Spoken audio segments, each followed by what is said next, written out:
Crazy facts about Goku. Okay, now I really want to know about some facts about Goku.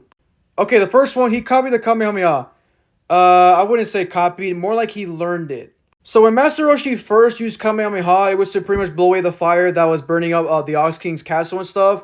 Like Goku, he was actually paying attention to how Master Roshi fired off the Kamehameha and how it properly worked. And then after he saw him do it, then Goku himself gave it a shot, and he fired off a Kamehameha as well. Now, it wasn't stronger like Master Roshi's, but he was able to fire off at least a beam of the Kamehameha. So I really wouldn't say copied. He definitely learned it because he actually saw Roshi fire the Kamehameha and how he did it. Like, he was actually looking right at him when he did that. So I would say he learned it.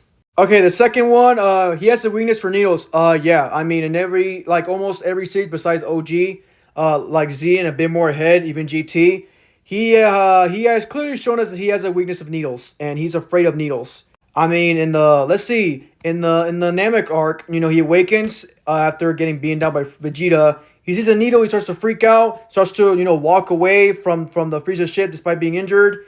And then another one in the Saiyan Saga or post Saiyan Saga arc, well, he's getting treated, and he starts moving around all crazy, and he starts shaking up like very scared, thinking that the doctor's gonna give him a shot.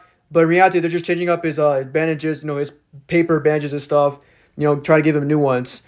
But later, they give him a shot while Goku wasn't paying attention. Then he starts to scream very loudly, scaring all the patients and nurses and doctors there.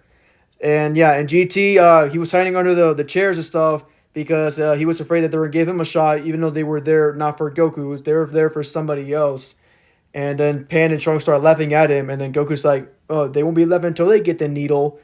I mean, yeah, it's pretty much shown in all those series and all those episodes that Goku is highly afraid of needles.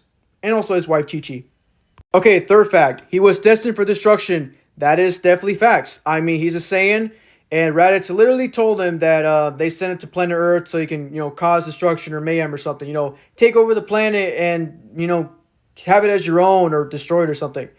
Now, Reddit said that, but in actuality, Bardock was the one who sent Goku to planet Earth to, live there and be free and, to live a better life and to not perish with the rest of the same warriors. I mean, Bardock sent him there so he can, be safe and stuff. That was the actual reason why he landed on Earth. We found that out a bit later, but that's the actual main reason. But knowing where he comes from, it makes sense. Okay, the fourth fact, he is technically a prince by marriage. That's true because Chi-Chi is the Ox King's daughter, so she's like the princess, and Goku married her, so he's technically the prince. The Ox King, the Ox Prince. Excuse me. So yeah, Chi-Chi is the Ox Princess, and Goku is the Ox Prince. So yeah, you're right on that. Okay, the fifth fact, he has died more times than any other Z fighters. Well, counting, the present timeline and the future timeline and the Goku Black's timeline, yeah. So let me see here. He died after the battle with Raditz. He died after, the heart virus. He died after the Cell battle. He died after Goku Black Zamasu took his body. And then, I think that was it. And I guess he might have died against Hit, but then he came back to life or something. So I don't know if that really counts. But yeah, counting all the fighters and the future timelines and all the other timelines, yeah, he did die a lot more times than the other Z fighters. Pretty much proves how Goku would literally sacrifice his life just to protect planet Earth and his family and friends. And how Goku should definitely be more appreciated as a hero, and that how he is not a bad father or, oh, he sucks or whatever. Like, my boy be sacrificing his life so many times for everybody to live. So don't call him a bad father or a bad hero or something, because clearly he is not. Okay, the sixth fact, his ki can literally shake the universe. Yeah, especially currently. I mean, all you got to do is just start charging up, and then, yeah, the whole universe starts to shake. And since I said currently, not just universe, the entire multiverse. Like, yeah, his ki or him charging up, yeah, he's immensely strong. His ki is definitely something. Not just universe he's shaking, but the entire multiverse. Okay, seventh fact, he can't control his strength while sleeping. I mean, I do see that being fact. I mean, especially because, if he's sleeping, then he obviously doesn't know what he's doing.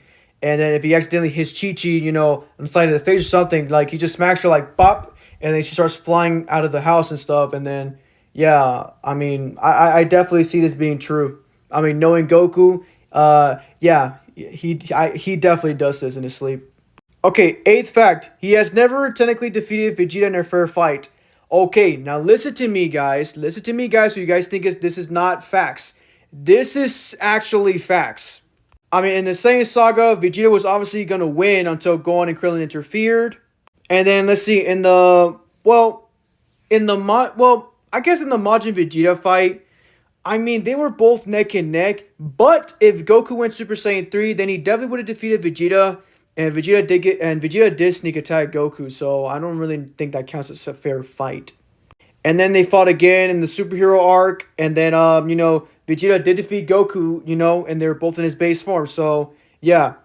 But then there's those other fights like Daima, and then and then in the super arc, and I mean he did defeat Vegeta and stuff, so I would say this is sort of like this. I mean, it's like this. Okay, ninth fact, he almost never uses full power.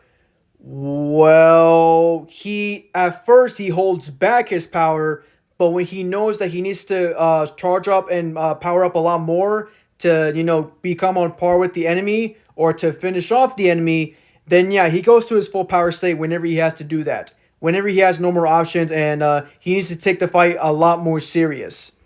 Now, you're right, he never uses full power at first when he's first fighting, but later on as the fight progresses, he starts to use his full power. So, this is technically wrong. So yeah, those were all facts about Goku, and apparently next is Majin Vegeta, and that I cannot wait.